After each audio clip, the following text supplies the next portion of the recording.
Hello दोस्तों, नमस्ते, प्रणाम। मैं आप लोगों की खुशबू यादव आधी गीत के चैनल पर सभी का स्वागत है। तो आप लोगों के बीच में मैं आज कजरी गीत सुनाने जा रही हूँ। बहुत प्यारा कजरी गीत है, आप लोग ज़रूर सुनिएगा और ढेर सारा प्यारा आशीर्वाद दीजिएगा। लास्ट वीडियो तक बने रहिएगा। कैसा लगेगा हमारा कजरी गीत आप लोग कमेंट के माध्यम से बताइएगा।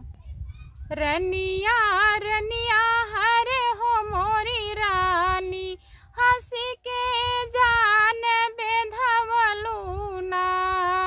रनिया रनिया हरे हो मोरी रानी, हंसी के जान बेधवलू ना।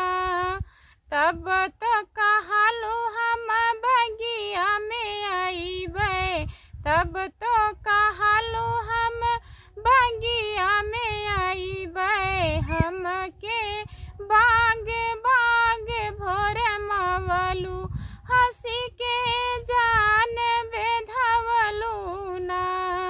हमके बाग बाग भोर मवलू, हंसी के जान बेधवलू ना।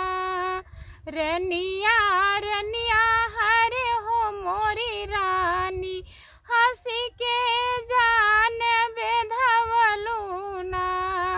रनिया रनिया हरे हो मोरी रानी, हंसी के जान बेधवलू ना।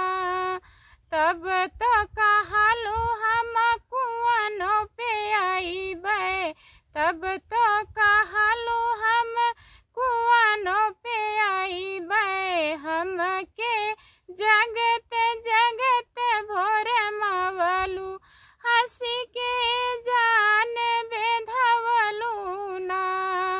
हमके जगत जगत भोर मवलू, हंसी के जान बेधवलू ना। रनिया रनिया हरे हो मोरी रनिया, हंसी के जान बेधवलू ना। रनिया रनिया हरे हो मोरी रनिया, हंसी के जान बेधवलू ना।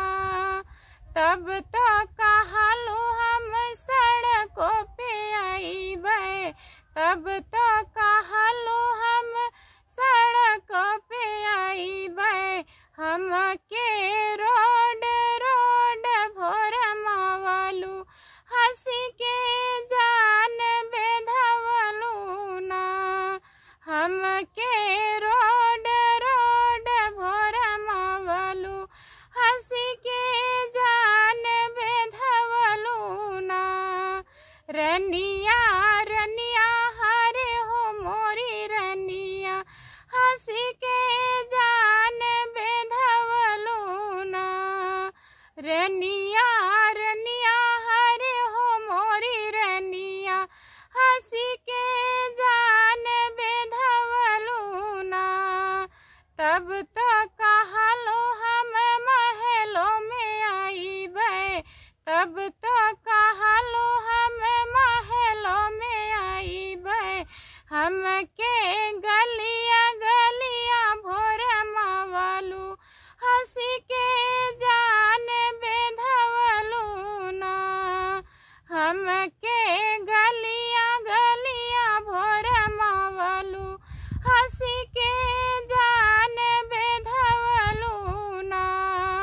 रनिया रनिया हरे हो मोरी रनिया, हंसी के जान बेधवलू ना। रनिया रनिया हरे हो मोरी रनिया, हंसी के जान बेधवलू ना। कैसा लगा दोस्तों, आप लोग कमेंट में ज़रूर बताइएगा।